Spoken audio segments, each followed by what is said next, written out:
आदाब दोस्तों।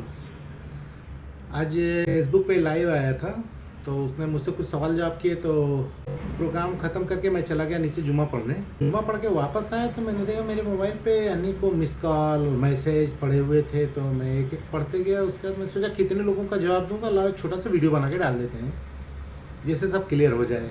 मैसेज था राजन सिंह टांडा से हैं। उन्होंने कहा था कि उनके विकासखंड टांडा परिसर में 19 आवास बने हुए हैं और किसी में कोई नहीं रहता। वो बता रहे थे कि 2022 में कोई अरुण पांडे खंड विकास अधिकारी, उन्होंने सब आवास खाली करा लिया था और कहा था लीगल लोगों को बांटा जाएगा, लेकिन आज तक किसी को बांटा नहीं गया। लोग उसमें अवैध रूप से रह रहे हैं। उनका किराया कौन वसूलता है, कौन लेता है पता नहीं, लेकिन सरकारी खजाने में कोई पैसा जमा नहीं होता। 19 आवास हैं। तो उन्होंने डॉक्यूमेंट भी भेजे, तो मैंने कहा ठीक है, उसकी भी कंप्लेन करेंगे। उसके बाद एक नीरज जी हैं, उन्होंने मैसेज दिया कि विकासखंड रामनगर में जो मुख्यमंत्री आवास आया था उसके वितरण में बहुत बड़ी वसूली हुई है। मतलब पैसा नहीं, खून चूसा गया है। पैसा नहीं वसूला गया, लोगों का, गरीबों का खून चूसा गया है। 2-2 3-3 माला वाले लोगों को, जिनके यहाँ घर में सरकारी नौकरियां हैं या बहुत बड़ी बड़ी कोठी है, उनको आवास दे दिया गया, गरीबों को नहीं दिया गया है। और इसके संबंध में उन्होंने एक पैसा मांगने की ऑडियो रिकॉर्डिंग भी भेजी है, एजेंटों की डिटेल भी भेजी है और कागज़ भेजे हैं, कितनी शिकायतें की गई थी और कितनी जांच हुई। तो उन्होंने कहा ये हमारा भी प्रकरण उठा दीजिए। और राकेश कुमार जी हैं, उन्होंने कहा कि जिला विद्यालय निरीक्षक कार्यालय से एरियर मैटर पूरा 35 करोड़ रुपए का है, अवैधानिक एरियर बांटने का। उसमें एक 1.5 करोड़ का कोई मैटर लगा कि किसी कर्मचारी को निलंबित करके उन्होंने खानापूर्ति कर दी है। तो राकेश जी ने भी डॉक्यूमेंट भेजे हैं और इसकी जानकारी मुझे पहले से भी थी। तो उन्होंने कहा कि इस मुद्दे को उठाइए और आगे पहुंचाइए, किसी तरह इस पर कार्रवाई होनी चाहिए। जो पूरी 35 करोड़ की उसकी जांच हो जाए, तो इसको मैं भी उठाऊंगा।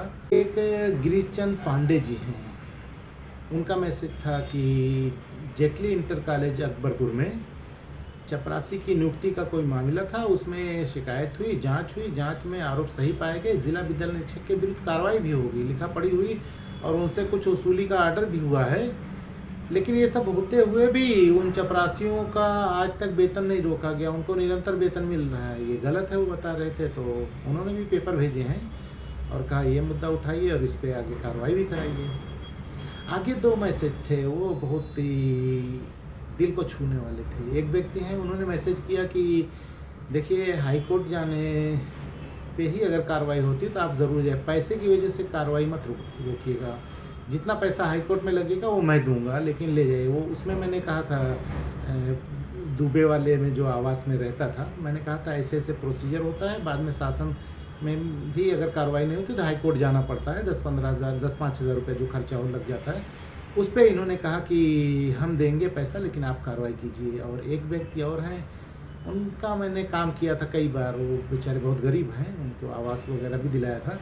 उन्होंने मैसेज किया कि बाबू आप, मैं इतना पैसे वाला तो नहीं हूँ कि आपको मदद करूँ हाईकोर्ट जाने की, लेकिन हम लोग चंदा कर सकते हैं, चंदा करके आपकी मदद करेंगे, लेकिन आप कोर्ट ज़रूर जाइए और इन लोगों के खिलाफ़ कार्रवाई कराइए। क्योंकि ये लोग जितना चिल्लाते हैं ना कि आप पैसे की लालच में करते हैं, आप कार्रवाई करवा नहीं पाते अगर किसी में, तो ये लोग कहते हैं पैसा वसूलता है इसलिए कुछ करा नहीं पाया। तो आप, हम लोग चंदा करके देंगे, लेकिन आप इन लोगों के खिलाफ़ कार्रवाई ज़रूर कराइए। तो इससे क्या होता है, मनोबल बढ़ता है कि भाई लोग इस स्तर पे हैं कि चंदा करके मदद करने के लिए तैयार हैं। लेकिन मैं यहाँ एक क्लियर कर दूं कि पैसे की कमी की वजह से मैं कार्रवाई में पीछे नहीं हटता हूँ।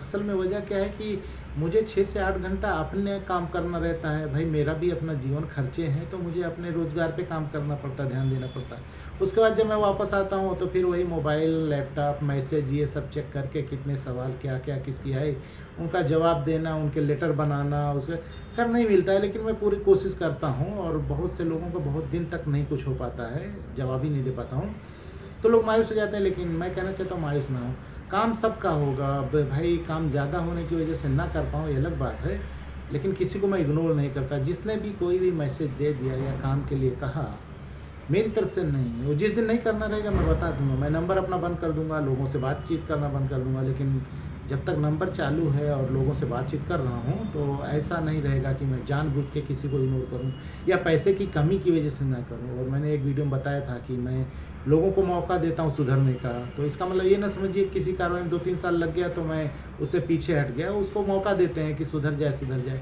नहीं सुधरेगा तो कार्रवाई हो जाएगी। अभी मैं बताना तो नहीं चाहता, लेकिन बहुत लोगों पे हुई है कार्रवाई और बहुत बुरी तरह हुई है। पूरे जीवन में जितनी सैलरी ली उसके वसूली का आर्डर हो गया।